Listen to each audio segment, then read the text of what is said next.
yung mga artista na gumagamit. Sino ba yan, kuya? Wala akong alam.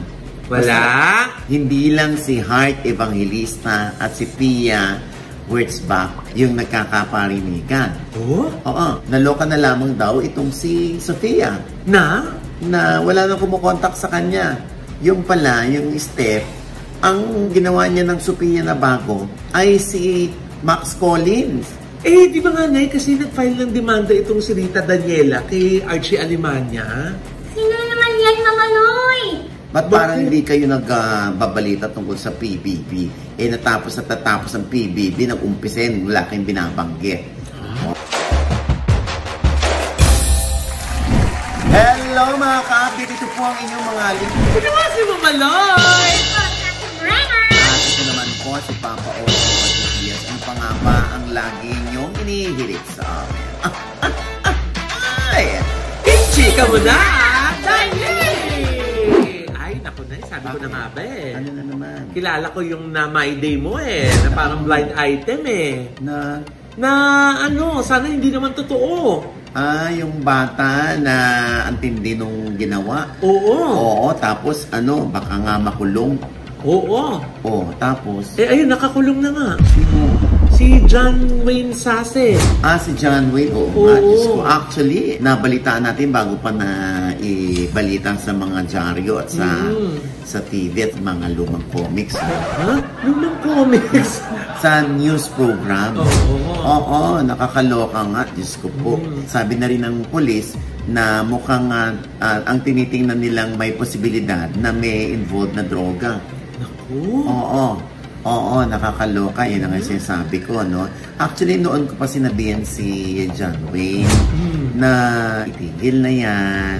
Pero hindi ko malam kung gumagamit siya, no? Pero sinabi ko lang sa kanya, diretso mo na yung pagbabagong buhay mo. Natulungan pa nga natin yan sa ang probinsyano nung araw. Oo, pinag-guest natin yan kay Coco. Kinuha naman ni Coco, di ba? Pagkatapos yan ng interview mo? Oo. Alam mo si Coco, hindi ba matulungin sa mga gustong mga bumalik? Yes. At gustong patunayan na kaya pa rin nila, di ba? Yun na nga yung ginawa natin. Tapos, sabi ko, mas maganda kung maganda ang ipin mo. Di pinapunta ko pa kay Doc LJ Libatique yan. Pinaano namin, yung ipin niya. Kaya lang nasira ulit. Siguro nga ganun. Bakit? Hindi ko alam, ba't nga ganun? Oo. Parang alam ni Mrena. Oo. Nag-LJ Libatique rin yan eh. Oo, kuya, pero hindi naman ako gumagang ganun. Yun na nga. Diyos ko po. Kaibigan pala niya yun. Diyos ko talagang point blank. Ginanon. Ay, naku. Multiple daw eh. Diyos ko po, ano ba yan? Siyempre, pagka ganyan, kailangan nakakulong. Diba? Kailangan pagbayaran. Kailangan harapin yung kaso. Anyway, naku, Diyos ko. Ayan, meron ako interview sa kanya nun. Kala ko bagong buhay. Kasi alam ko may anak yan eh. May anak yan eh. Hindi ko lang alam kung may apo, ha? Pero hindi siya katanda? Hindi na, charot lang. Nagre-react ko lang kayo kasi nantok na ako. Kasi nga, di ba? Dahil sa Christmasa. Di ba? Napakasaya araw-araw. Lagari. Diba? So anyway, ayan. Yung mga ganyan, dapat iwasan natin ng droga. Yung kaway ng mga maling barkada. Kaya yung iba namang mga artista, kung kayo ay medyo nalululong, ihinto nyo na yan, ano? Hindi natin alam. Kung baka mag-iba na naman yung takbo ng ihip ng hangin, ng utak ninyo. Biglang may gawin kang masama sa sarili mo, sa kapwa mo. Kaya yung mga artista na gumagamit. Sino ba yan, kuya? Wala akong alam. Wala? Sana lang hindi sila gumagamit. Oo. Pero alam mo na kung sino? Ay, hindi. Mga bali-balita lang. Hindi naman confirmed yun. Mahirap yan, ano? Siguro kahit pa nagiginig yan, hindi ko naman masasabing pangalan nila rin. Ay, naku. Ito na nga, hindi ba? Ayan, nag-aaway na. Sino? Alam mo bang hindi lang si Heart Evangelista at si Pia words back yung nagkakaparinigan. Oh? Oo. Maging si Sofia Andres, tsaka yung stylist niya dati, na talagang super friends niya to, ha? As in, super friend niya, si Stephanie. Oh. Ang pangalan. Oh. Oo. Ayan. Naloka na lamang daw. Ito yung nakarating lamang sa atin, ano? Naloka na lang si Sofia Andres. Kaya ayan, may mga hanas si Sofia Andres. Oo. Di ba? Sa kanyang IG. Oo, ayan na ito na nga. So yan, naglabasan yan, ano? Aba, ang ugat pala na ito ay yung long time stylist niya na ang pangalan ay Steph. Naloka na lamang daw itong si Sofia. Na wala nang kumukontak sa kanya. Yung pala, yung Steph, ang ginawa niya ng Sofia na bago ay si Max Collins. Doon na siya nagsistyle. Oo, at the same time, yun ang binibigyan niya ng racket. Yung mga racket daw, at yung mga endorsements, yung mga pinagkakatiwalaan ng brands kay Sofia. Aba, nandun na kay Max Collins. Yung parang katulad nung kila Hard Evangelista na uma-attend sila ng mga fashion shows, tsaka yung connections, yung mga contact numbers. Aba, ayun, nandun na kay Max Collins. Oh?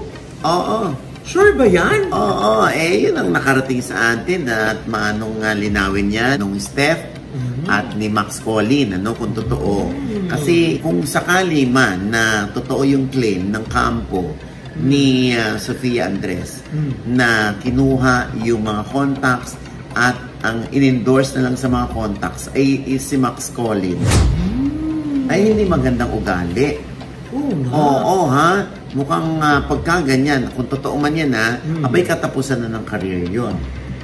Nung Steph, hindi magandang ugali yan. Yung mga contacts ni Sofia, bibigay mo sa iba. Oo. Pero ba't daw ginawa yun nung Steph, Nay? Ayun nga, nagtataka nga raw ang kampo nitong si Sofia Andres. Nagtataka sila, ano bang masamang pinakisama daw nila dito kay Steph para siya ay i-under. Oo, o yung trabahuin sa ilalim. Oo. Kaya baka ang mag-away pa nito ay si Max Collins at si Sofia Andres. Ay, kuya, parang si Pia nga, tsaka si Hard. Ano si Pilio? Ba't si Pilio? Bakit si Pilio? Si Pia! Pia nga. Sorry, untok na ako.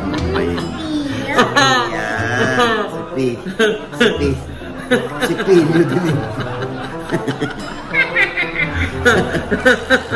Lilinawin mo kasi. Taray-taray mo pa naman. Akala ko ba hindi ka gumaganon? Sabi ko na, nag-grind ka din eh. Ako yan, sinasabi ko eh. Pia kasi Parang gumagamit ka ng ng lifeline eh. Ay, o yan, ako pagka ganyan, doon naman sa stylist, pagka pinagkatiwalaan ka naman ng tao, huwag mo namang sisirain. Oo, yung ganyan. At saka mayroon pa yung magkaroon ng ganyang record, di ba? Oo, sa amin ng campus sa akin, Sofia, no? Na parang first time daw mangyari yun kay Sofia. Oo. Kaya daw parang traumatized si Sofia na ginanon siya ng inaakala niya na parang kapatid na niya. Pag may betrayal of trust, nakaka-trauma talaga yun. Oo, yung magkasama pa sila sa mga parang Bible study. Oo. Kaloka. Ano kaya nangyari? Parang curious. At tapos ito daw si Max Collins, parang sinasabihan yata si Sofia na sana wag mo na lang siraan si Steph kasi nagtatrabaho lang naman yung tao. Sabi sa akin nung mag-anak ni Sofia, siya parang playing victim, pa-victim pa daw. Yung Steph, kaya hindi raw nila alam kung ano yung kwento ni Steph kay Max. At si Max, pinagtatanggol naman si Steph. Ay, naku.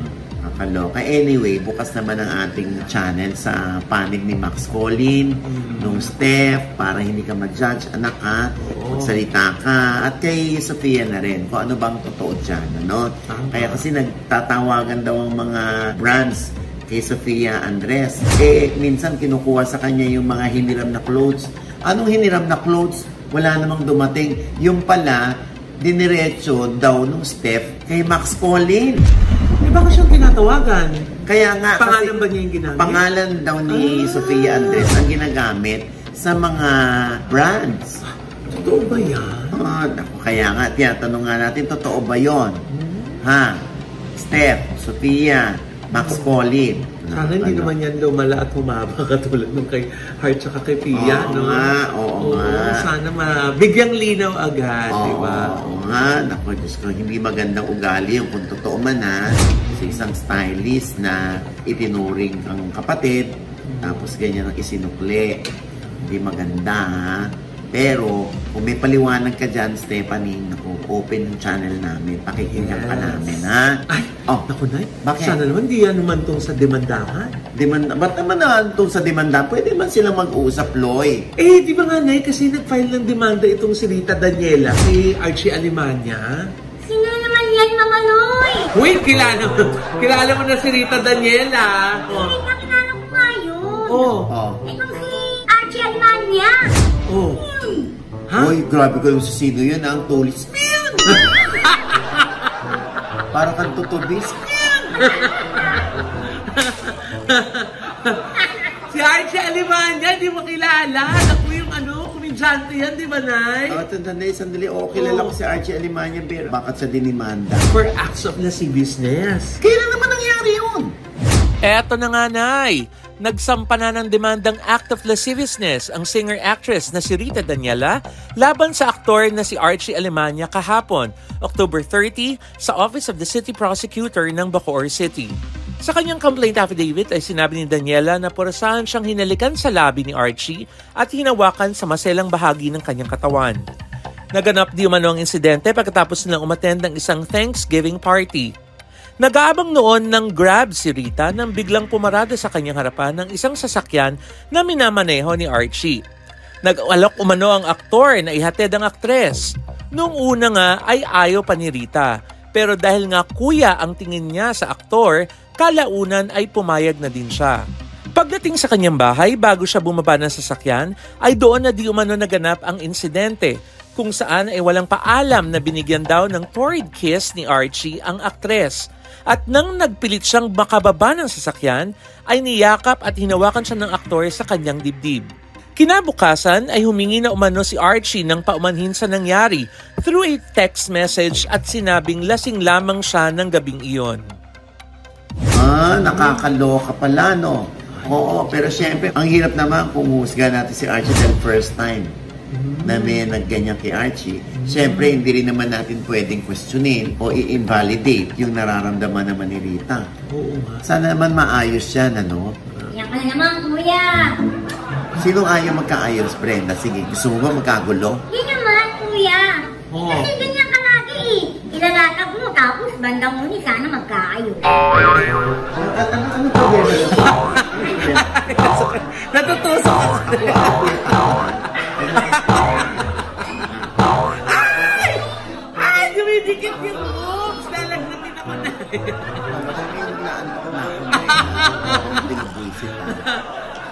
Loka ka. Kaya nga, baka naman maayos pa nga. Yung mga ganyan na, baka naman hindi nakaintindihan. O pwedeng pag-usapan na lang nila yan. Pero, syempre, hindi natin ini-invalidate kung ano man yung naramdaman o kung ano man yung encounter or yung experience ni Rita Daniela. Yes. At syempre, open din naman tayo sa panig naman ni Archie Alemania din. At ni Rita also. Yes. Nakakaloka yan. Di ba, Mariana? Gusto mo ba ikaw kakausap kay Rita? Hindi, Mama Loy. Baka madamay ako dyan. Ha? Dami-dami ko ng demanda. Ha? Ayoko mo. Kaugnay ng balitang yan, halos sabay ring lumabas ang direktiba ng DOJ na finally ay kasuhan na ng rape through sexual assault at acts of lasciviousness ang dalawang independent contractors ng GMA na sina Jojo Nones at Richard Dode. Good news ito para kay Sandro, kaya nag-My Day ito ng From Pain to Purpose, God's Guidance Lights the Way. Survivor, not victim. Inilabas din ni Sandro ang kanyang feelings tungkol dito. Sabi niya, "It was very difficult for me to tell my story, to come forward and tell the public that I was sexually assaulted and abused. Yung mga kinakatakutang mangyari ng mga biktima, nangyari sa akin. In addition to the trauma that I suffered from being sexually assaulted and abused, I also had to endure online bullying and harsh and cruel criticisms. Napakaraming masasakit na salita ang sinabi tungkol sa akin. At pinipilit na ako pa raw ang nagsisinungaling dahil wala akong ebidensya. But I did not lose hope. And finally, our justice system has acknowledged the truth. For all the rape and sexual abuse victims out there, huwag nating hayaang manalo ang mga nagsamantala at bumaboy sa atin. Huwag nating hayaan na patahimikin nila tayo. Tayo ang biktima. Tayo ang inabuso. Tayo rin ang papanigan ng katotohanan." End of quote. Ang ama naman itong si Nino Mulak ay may cryptic posting, "God is good." Samantala, nananatiling suspended ng GMA ang dalawang independent contractors at inaabangan kung tuluyan na ba silang tatanggalan ng trabaho ng GMA. Yan ang ating aabangan. Oy nga pala, no? Kasi marami nagtataray sa atin. Ba't parang hindi kayo nagbabalita tungkol sa PBB? Natapos ang PBB, nag-umpisin, wala kayong binabanggit. Pasensya na, babanggitin namin ngayon. Iko-congratulate lang namin si Fiang. Yeah! Congratulations, Fiang. Yung tension sa mukha ni Fiang, artist tayo talaga siya. Oo. Alam mo yung nagbalita sa akin, dapat daw sana, ang mananalo ay si Colette. Pero mga last few minutes, biglang, jump! Gumanon daw yung boto para kay Fiang. Ano? Jump! Ay! Diba? Kaya naman si Fiang ang umani ng tagumpay. Oo. Ang sinasabi nila, mayaman si Fiang. Talagang sumugal. Pati yung management ni Fiang. Talagang nag-invest din doon. Ganun naman talaga. Ay, syempre, ganun talaga. Naalala mo, di ba, si Ma'am si Wilbert din, di ba? Sumuka din para kay, Madam Inuts. Madam Inuts, di ba? Ganun talaga ang buhay, no? Popularity contest yan, Hindi naman sa pero artistahin yung Fiang, okay yan. Ito nga, nilulunsod na yung parang JM Fiang. Ay, grabe nga na yan. Napakadami. Milyon-milyon yung mga views. Tuwing may post silang dalawa. Oo. Diba? So sa tingin mo, Nay, mukhang ito na ba ang ating bagong abangang love team sa show business? Malay naman natin, no? Lalo na kung may clamor, kung may demand, di ba? At kung meron ng hubong sandatahang lakas ng mga tagahanga, why not, di ba? Ikaw na, as a manager, nakita mo naman kung gaano karami yung followers at saka yung mga views nga tuwing merong post itong nakakaloka nga, di ba, sa TikTok, 64 million pa yun. Di ba? Siyempre, iba naman, inggiterang palaka. Sinasabi, siyempre, binuboost nila yan. Ganyan, na parang ginagastosan daw. Binubus, ibig sabihin, nagbabayad sila para mas marami ang makover na manonood ng page niya. Ganon. Wala, ganon talagang totoo man na nagbabayad, pera nyo ba? Ayun na nga. Di ba? Pero ikaw na, anong basa mo kay Fiang as a manager? Ano sa tingin mo? May potential ba siya? May siya, may karakter siya parang feeling ko naman, she can make it. Yes, pwedeng mag-artista yan si Fiang. Diyos ko, yung pangalan, may dating na Fiang. Kakaiba no? Medyo remarkable. Si Mrena nun, ginamit niyang pa-apelido yung Fiang. Apelido? Yes, pero meron siyang first name. Ano? Pong. Fiang? Pong Fiang.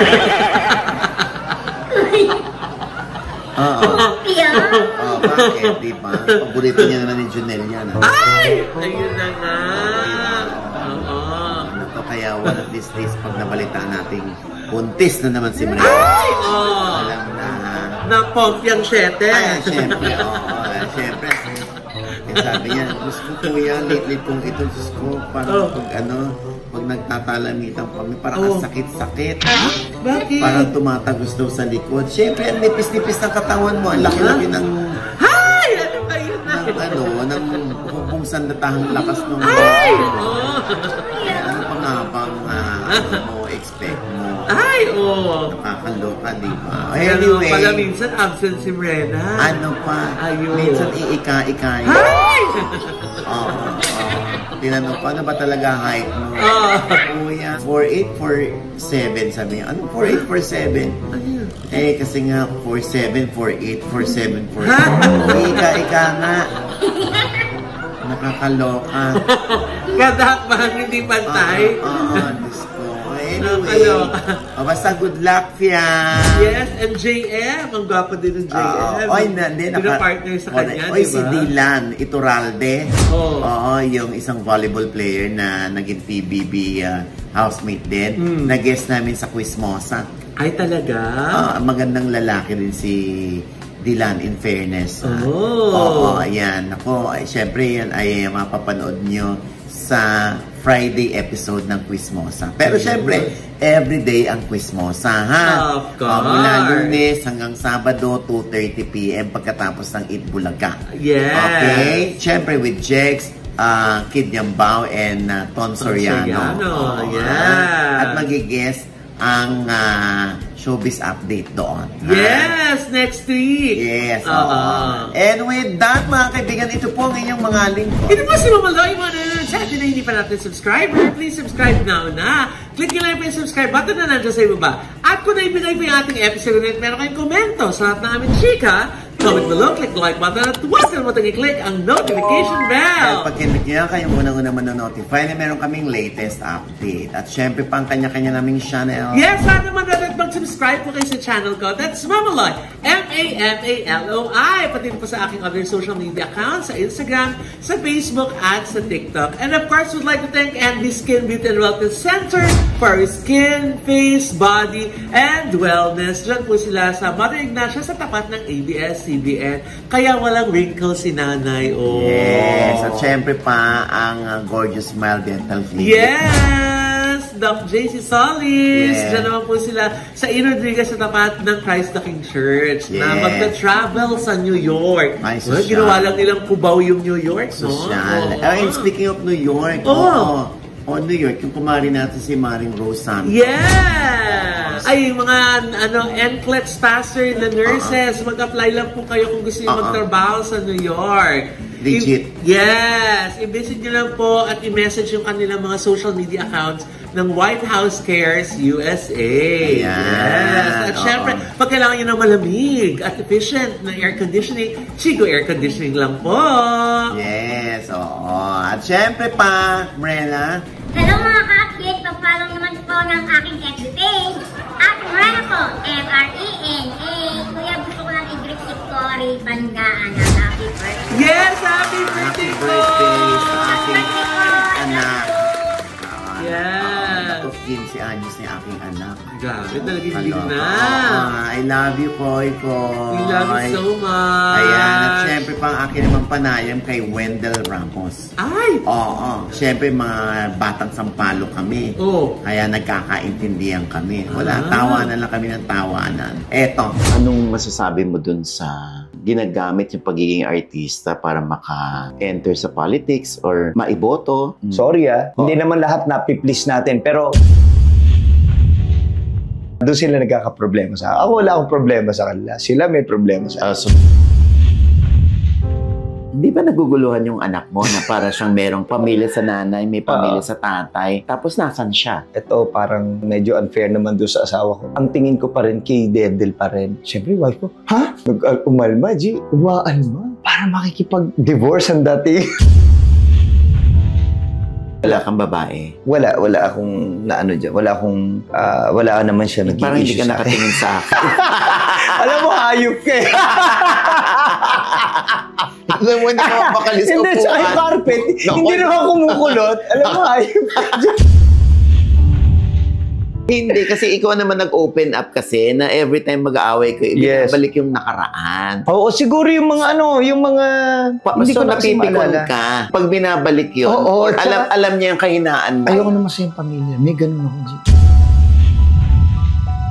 So, hindi denial ako for the longest time.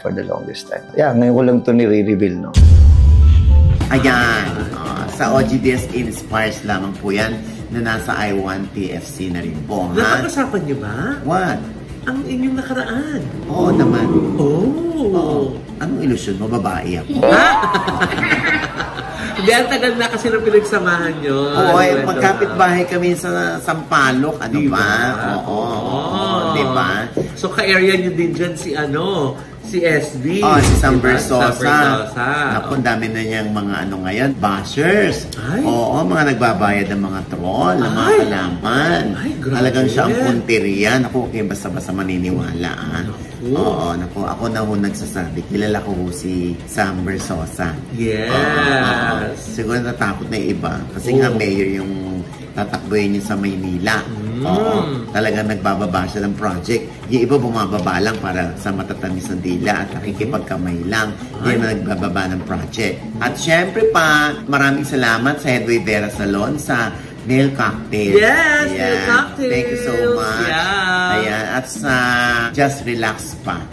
Ayun. Nasa gilid yan ng Headway Vera Salon. Yes. Diyan kayo magpa-stone massage at magpamasahe, magpahilot kay Edith.